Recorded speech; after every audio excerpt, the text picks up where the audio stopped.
Welcome to the Old Time Radio Superman Show. From Boise, Idaho, this is your host, Adam Graham. Got a comment? Email me, adam@adamsweb.us. Remember, cast your vote for the show on Podcast Alley if you're enjoying it.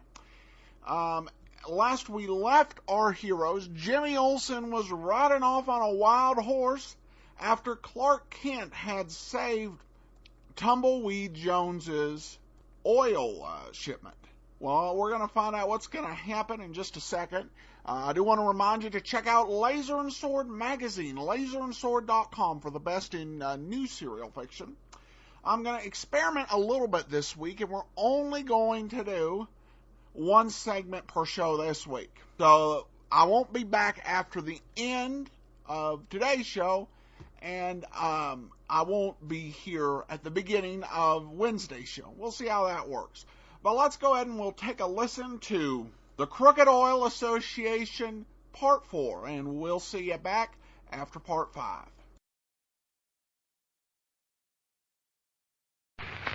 Presenting the transcription feature, Superman.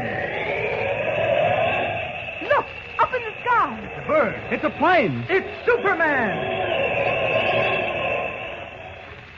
Yes, it's Superman, strange visitor from the planet Krypton, who came to Earth with powers and abilities far beyond those of mortal men.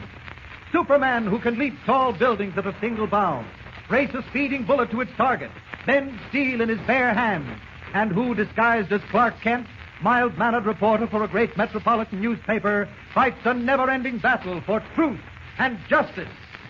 But before we join Superman, listen.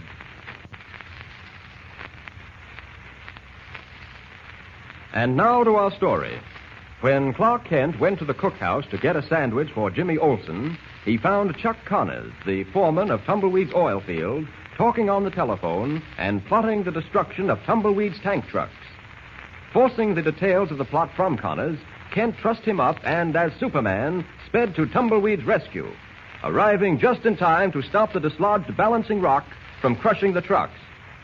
Back at the ranch, Jimmy, tired of waiting for Clark Kent, went to the cookhouse, where he found Chuck Connors and innocently liberated him.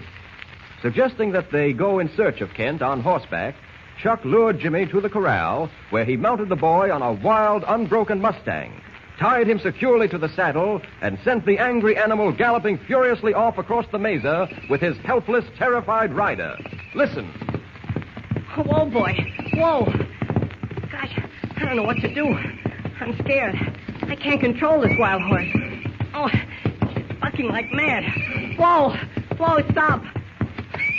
He's racing again now. If I could only stop him. I can't get my arms loose. Whoa. Whoa, boy, whoa. Oh, I nearly snapped my head off that time. These ropes. I can't budge him. Gosh, this crazy horse is heading for the edge of the cliff. He'll never see it in time to stop. We'll both be killed. Help! Mr. Kent! Tumbleweed! Somebody help! Help! Meanwhile, unaware of Jimmy's plight, Superman streaks back to the ranch after having saved Tumbleweed's trucks from destruction. As he wings across the moon-drenched mesa, Superman's attention is attracted by a madly galloping horse, the animal obviously unguided in its reckless dash toward the edge of a steep cliff. What's that down below? It's a horse, heading right for the cliff. And his rider is slumped down in the saddle like he's unconscious. I've got to stop that animal if I can. Down! Down! Here he comes over the edge. Now to catch him. There, I've got him. Now, back up to the cliff. Up! Up!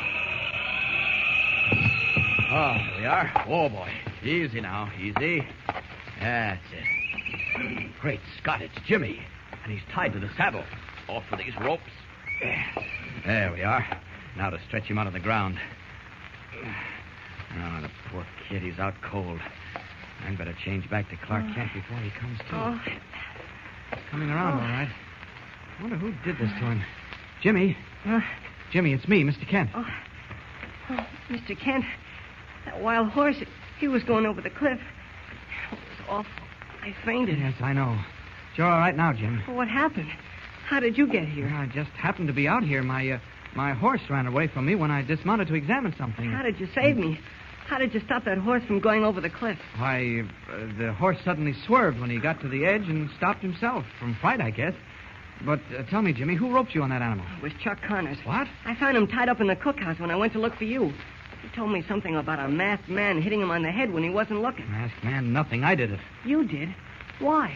Well, when I went to the cookhouse for your sandwich, I found Chuck talking to somebody on the phone and plotting to wreck Tumbleweed's trucks. Why, a dirty coyote.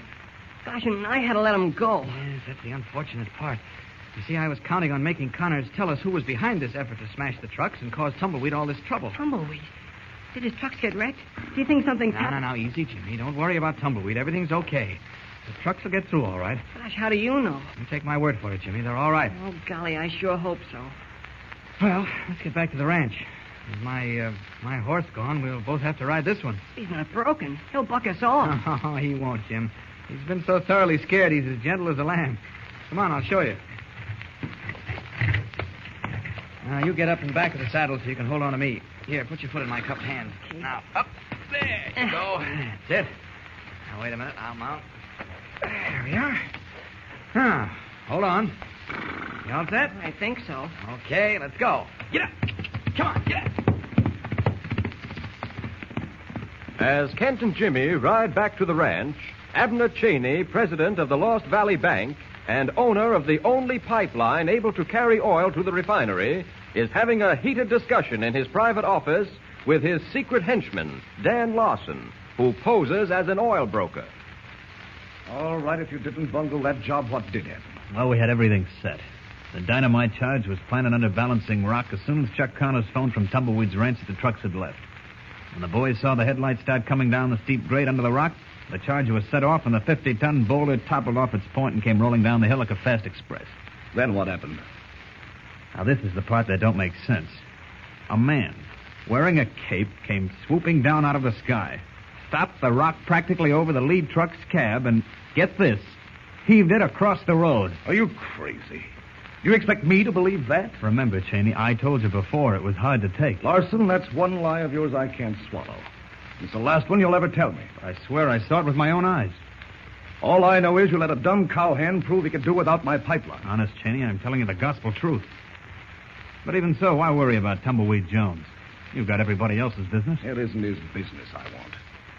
Can't you see how his success will make all the other pipeline producers see how they can do without my pipeline? Wait a minute. I've just thought of an idea. But like all the rest of your stupid schemes, I'm not into it. No, listen to this. I happened to find out today that Comanche Joe never made over a deed or a bill of sale to that ranch he gave Tumbleweed. Well, what of it? Well, don't you see? That means he borrowed money from the bank without showing proof that he owns the property. And you can claim he took the money under false pretenses. Yes, I see. Well, you may have something there. Oh, no, it won't work. You can get Comanche Joe to give him a bill of sale. That's easy to fix. I'll call Comanche and ask him to come into town to discuss the deal. When he gets here, a couple of the boys will take him into the hills. And tomorrow morning, bright and early, I pay a visit to Jones' ranch and give him 24 hours to sign a pipeline contract with me or go to jail for fraud. Sure. Get on that telephone, Larson. Okay.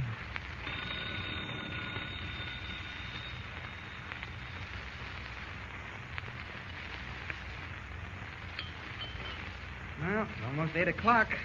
Tumbleweed and the truck should be rolling in any minute now. Yeah. I'll bet they'll all appreciate a cup of coffee waiting for them. Ouch. That pot's hot. Careful, Jim. Hey, how'd you sleep last night? Oh, like a top, Mr. Kent. I must have been pretty tired. Yes, I guess you were. After that exciting ride on a wild bronco. Wait a minute. I think I hear the trucks. I can't hear anything. Yes, I hear them. Let's go down by the gate to meet them. Okay, take it easy. They're going to turn in. Come on. Hi, Tumbleweed. They made it okay, Mr. Kent. Of course they did. Hello, Tumbleweed. Hi, fellas. All right, boys. Shut them off. Okay. Hello there, Mr. Kent. Hiya. Jimmy. Well, sure is good to see you. Especially when I never expected to lay eyes on you again. Why, what do you mean, Tumbleweed?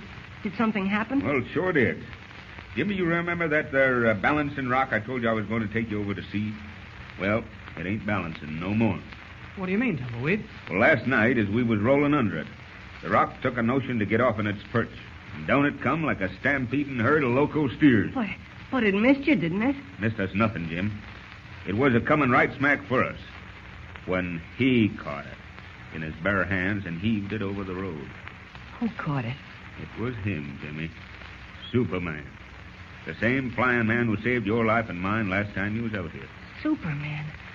Out here? Now, look, Tumbleweed, you must have been seeing things. I swear, Mr. Kent, We can talk about that later. What's more important is that last night I caught Chuck Connors on your phone, plotting with somebody to wreck your trucks. Chuck Connors? You must be mistaken. Why, Chuck's one of my best men. No, it can't be. Oh, it was all right. He roped me to a wild Mustang and sent me out on the mesa alone. He did, eh? Well, where is he now, Jimmy? Let me get my paws on him. Oh, he's gone, escaped. But we'll find him. Uh-oh. Who's that turning in off the road? Golly, it's a swell-looking car. Yeah. It's Abner Cheney, president of the Lost Valley Bank. Good morning, Tumbleweed. Howdy, Mr. Cheney. What brings you out here so early? I drove out to tell you that you're in trouble, Tumbleweed. Serious trouble with the law. Trouble? With the law? What have I done?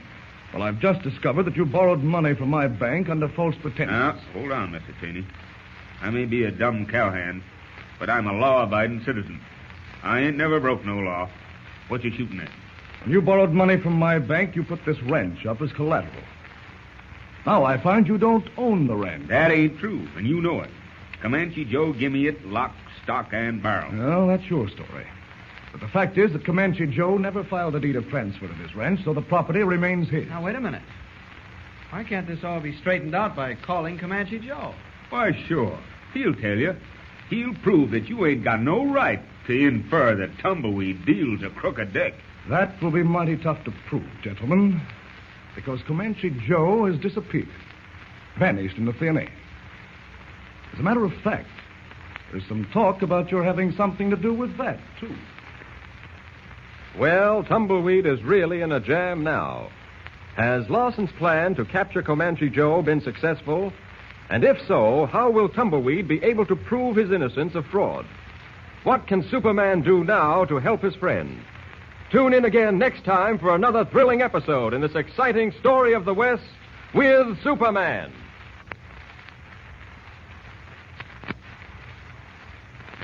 Don't forget, tune in again for the next thrilling episode with Superman. Look, up in the sky. It's a bird. It's a plane. It's Superman. Superman is a copyrighted feature appearing in Action Comics magazine.